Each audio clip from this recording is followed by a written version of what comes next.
Okay, so Linda, yesterday we saw, looking out from the hill down, at all the casinos in Wendover, Nevada, and I realized that there's 3 of them that you would never go in to gamble. They all 3 have their restaurants on the top floor, and you think the stakes are just too high there.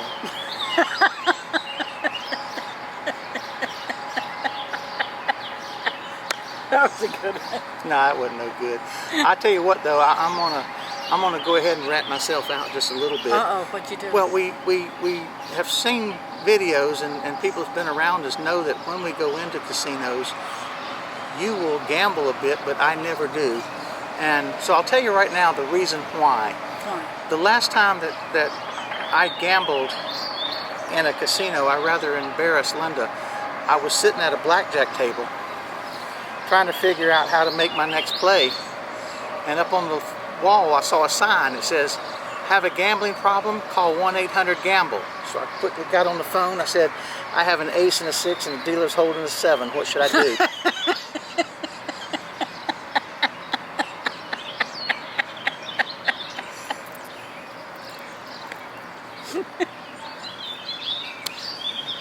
You're batting 1,000 today. I tell you what, though, I'm going to disappoint you, though. I'm going to disappoint you because, I mean, here in Wendover, the casinos are, like everywhere in Nevada, legal and you can go there, but we pass, most of the casinos are on Native American tribal land because they're under their own rules and they can have their casinos if they want to. And your birthday's coming up, and to help celebrate your birthday, we have scheduled a night in a hotel at one of the Native American tribal casinos.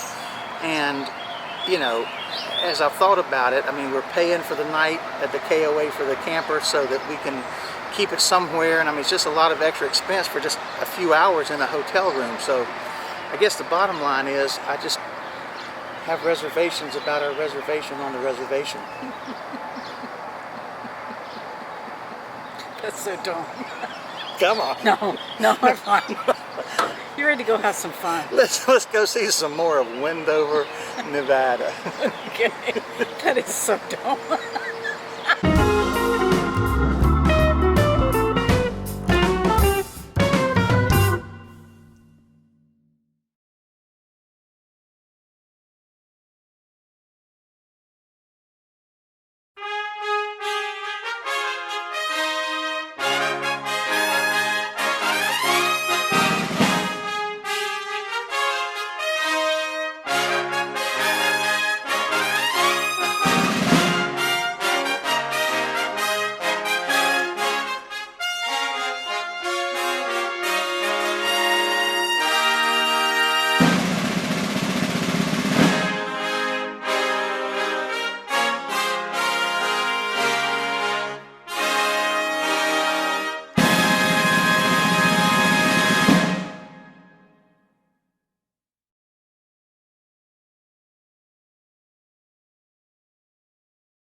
So we are at the Montego Bay Casino in Wendover, Nevada. And we're at a little restaurant called the Paradise Grill. Paradise Grill. And we're getting ready to have dinner. Each of the booths have a little window like this with ever-changing scenery in the back. And so this is Hawaii. This guy's surfing Hawaii. Right outside our window. Let me just pan around a little bit. We just ordered. It's a really nice place, and it kind of, reminds you of what would be in a. Well, actually, there are, a lot of casinos here. This is a mile into Nevada from Utah. Nothing. Salt Lake City is 120 miles from here. Right. So if you want to gamble, this is where you come. Right. So there are 7 or 8 casinos. Right. Anywhere from, I'm talking about real casinos, but every truck stop around here has a casino in it. But this is a big one. This one in particular is a big one. We've got 3 within walking distance of our campground. Right. But this one we drove to, but it's still maybe a mile from our Maybe a mile. campground. That's right. That's right. But it's a really nice one. Exactly. So we're waiting on dinner now. Linda, the only thing that's happened now is our salad and bread has showed up. But you know, the funny thing is, we talked about this when we were in Palm Springs. That casinos don't want you to leave, so they will feed you a really nice meal, cheap, to keep you in, to keep you from going out. And so, obviously, we being cheap people, work it the opposite way. We come here to eat and then we just leave. So here we are in another nice restaurant and a nice casino to have a cheap meal. It's going to be good. We'll show you our entree when we get it. But both of our entrees came with salad, so we're about to have it. All right, Lerna, what in the world did you get? So I got spicy orange chicken. Spicy orange Look chicken at bowl. this. Doesn't that look good? Oh man, what you talking about? Delicious. Big bowl of stuff. Yes. Glass of wine there. And I got a 10-ounce sirloin steak and a baked potato. And we are about to enjoy our meal right here, right now. Cheers. Cheers is for real. Hope you all are having a great time. Karen?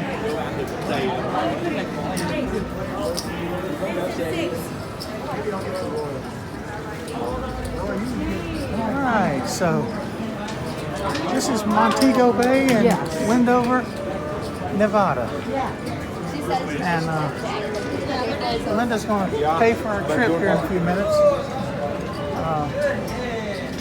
She's looking for a machine that's lucky. Lucky machine. All right, I'm going to shut her down.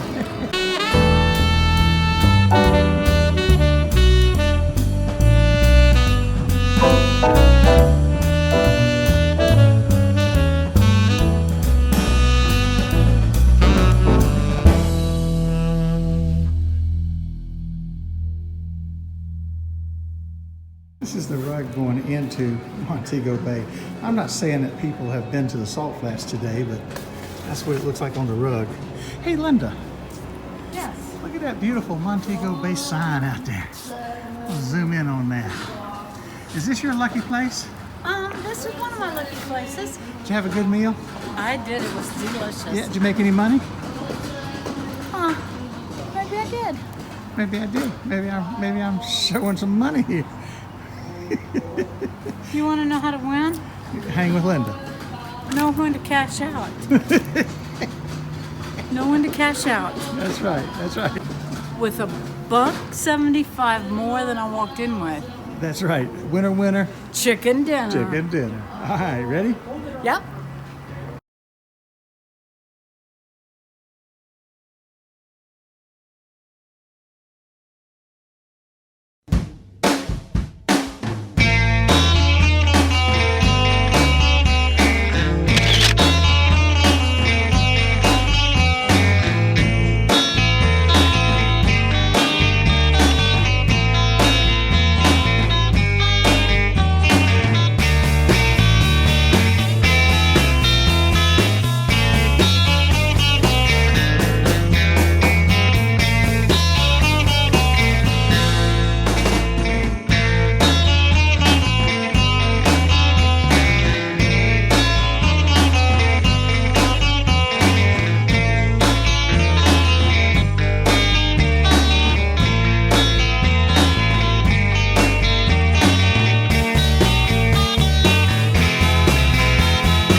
Looking down the road here that we just came down a while ago, coming into our next Harvest Host stop. Linda?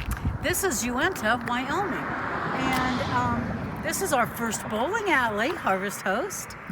And this is where we parked.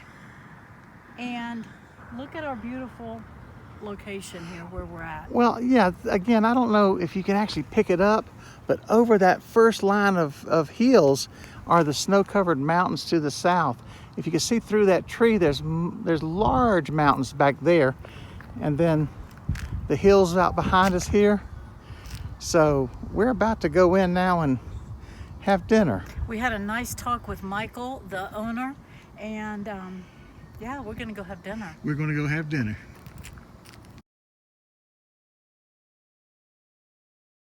Okay, so we're at the bar eating, and I'm eating pasta, and this is a cheese tortellini with 3 ingredients. I have steak and mushrooms and, do you remember the other one? Corn. You want me to take a picture of both of you? No, We're actually vlogging. You want us to say hi? say hello to the This is our bartender. What's your name? Jared. Jared. And this is our friend who's a daytime bartender, Alicia. Hi. And then Terry's having wings. What are they called? Gutter bombs. Gutter bombs. Gutter So, bombs. and I'm having a delicious Long Island iced tea to start with. to start with. So cheers. Cheers. Yeah, that's a guarantee. All right, you want to introduce us? Yeah, so this is Michael, our host. The host here. Hi. Welcome to the Edge of Town Pizza Pub. Yeah. So we vlogged when we were outside, and we showed the outside, and we showed them how beautiful our surroundings are. So Awesome. Awesome. Well, we appreciate you coming and joining us. Well, listen, and every Harvest Hoster appreciates you and people like Yeah, you we do. because We sure it's do. just it's a neater experience than just pulling into a trailer park and staying a night or Yeah. two and, It's and much more heading fun. home. I So, love meeting all the new people. yeah, Well, so we love it and we appreciate it. yeah. So, Now we're gonna eat. Yeah. Cheers.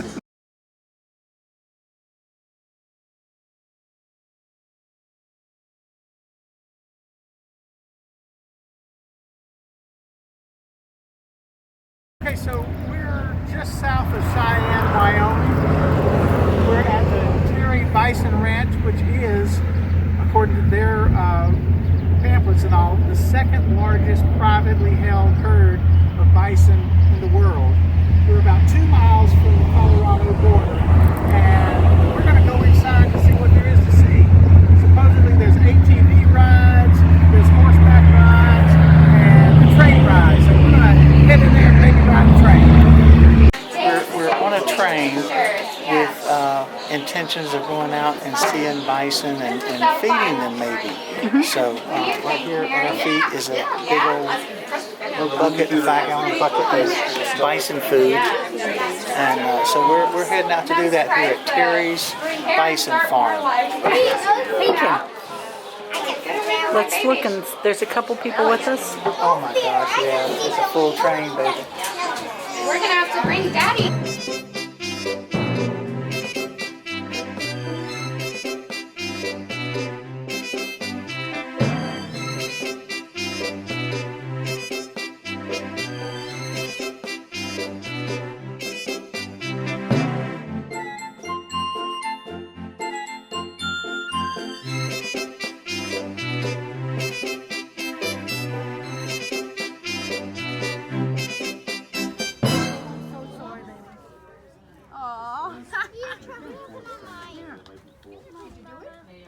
The baby's like, I'm not smelling. Oh, I got it.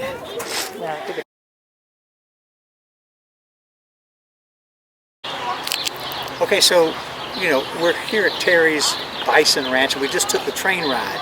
So here is a cool note about the trains at Terry's train rides. These are military deuce and a halves.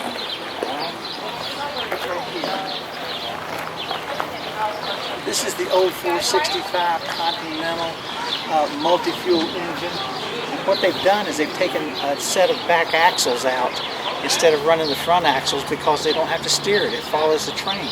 So they put a set of rear axles up front. Here's the original rear axle in the back, and it's 1.5 deuces. Wow! And then here's the front. They don't, for some reason, they've taken this cute little front off of it. So you're riding around with an exposed engine and all, but when it's put on, it would actually look like a train. But that is just a converted. That's so cool. What do we know about 1.5 deuces? We know a little bit about one. We got one at home, don't we? That's pretty darn cool, isn't it? Yeah, so there you go. Things to do with 1.5 deuces.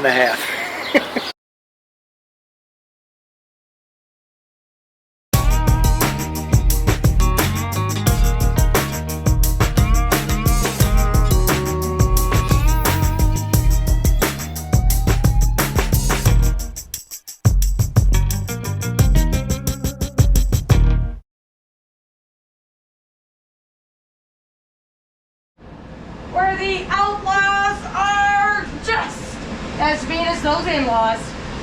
And trust me, we'll talk about that later on in our tour. My name is Sue. I will be your driver today. I can't be your trail boss because I'm not herding cattle. And I can't be your escort because we know what that means. And I'm not that kind of gal. So I will be your driver. This is Chance. He will actually be your narrator. And I'll probably throw some snippets in every once in a while. I'm actually training Chance to be a driver and to be a narrator. And again, I'm the transportation manager, so you get a treat today because I am the boss. Since April 1st, and that isn't no fool.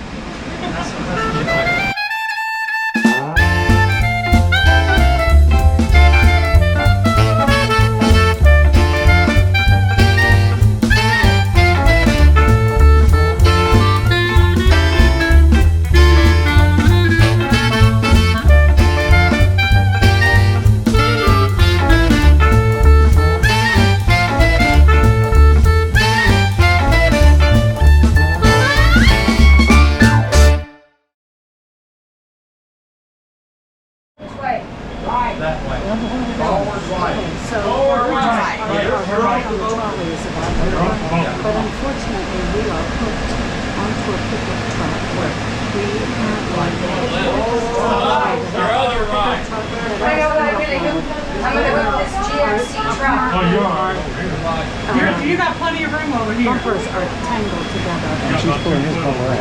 And she's pulling his bumper off. And this is Now turn right and go forward.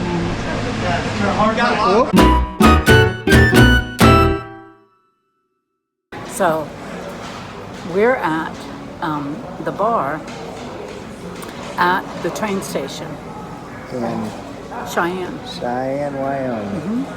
This is called the Accomplice Bar, and the train just went by outside, and we're waiting on our food, but we're sitting here at the bar just relaxing. We just got off of the, oh yeah, we didn't tell that whole story. No. Okay, we just got off of the city tour. You know, those, it's not even a hop on, hop off, but it's like they have in a lot of the cities around. So we took the city tour. it was fun. The trolley, it was the narrator's third day on the job. And he would say, and boy, Cheyenne Frontier Days is so much fun. I never done it myself before, but He was a very nice young man. But he was trying to make it interesting. Yeah, but he what was. made it interesting is right at the end. I mean, Yeah. we had maybe 10 minutes left in the tour, and we were down this little street, way too narrow anyway. There was construction, and there was angled parking at the curb. And the bus driver, the nice lady, moved the trolley over as far as she could to get another car by on the other side coming toward us. When she moved away, when that car went, what happened? She hit a pickup truck and apparently locked the bumper of the pickup truck with the bumper of the trolley. And kind of depressed the back of the trolley and pulled the bumper loose from the pickup truck. So, and then of course, you know, you can't just keep going if you locked up the bumper, so you just back up and do it again. Right. And then we drove off. Yeah. We just drove off. She said, well, I didn't see nobody.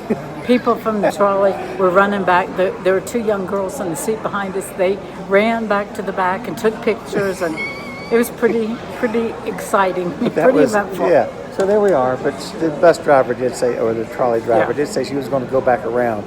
Yeah, right. Wink, wink, nod. But anyway, here we are. Linda's having a drink. She was so distressed. I was so distressed. I had to have a cosmic cooler. It's a cosmic cooler. So we'll see how we go from here.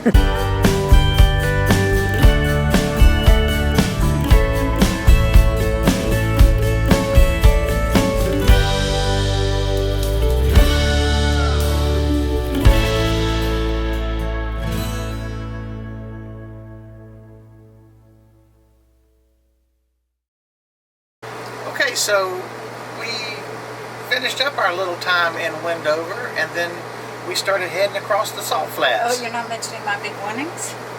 You got to talk about the big winnings. You know why? Because first of all, I never win. I have to call the gambling hotline to get any help at all. And somehow or another, we have to bankroll this trip, so I always roll with Mama here. I can count on her to bring in the money. Making it rain. Making it rain. But then we did make it across the salt flats. 120 miles into Salt Lake City. Wow. It was beautiful, and Salt Lake City was beautiful. We didn't get any footage of that, but just from the interstate, it was really pretty. Right. And then we rode through the canyon. And as soon as we passed the canyon, we did our bowling alley thing. That was really great with Michael and his crew. That was fun. But we started seeing those antelopes everywhere. We had taken the pictures like they were something unusual in Wendover. I mean, wow, we saw antelope. But then as we're riding past the canyon, they're everywhere, herds and herds of them.